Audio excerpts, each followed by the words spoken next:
Hello, traders. FX Pip Collector here. Today is Wednesday, October 8th, and this is my analysis for the US dollar yen, and we're on the daily time frame to start with.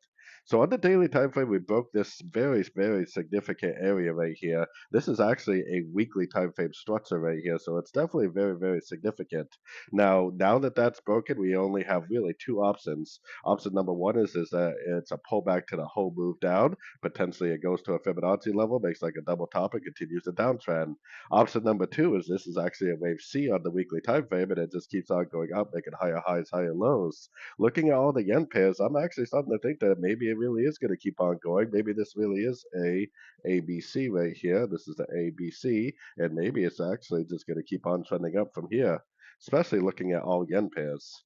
So going down to the 1 hour time frame, obviously I wouldn't be trying to go short long right now at the top of this move, and I honestly wouldn't be trying to go short either. It perhaps could just keep on drifting up very easily, but the best thing we can hope for is that it does start a move to the downside, because if it makes some sort of a three-way pullback, a Fibonacci bounce, then that is the type of trade I would be looking for.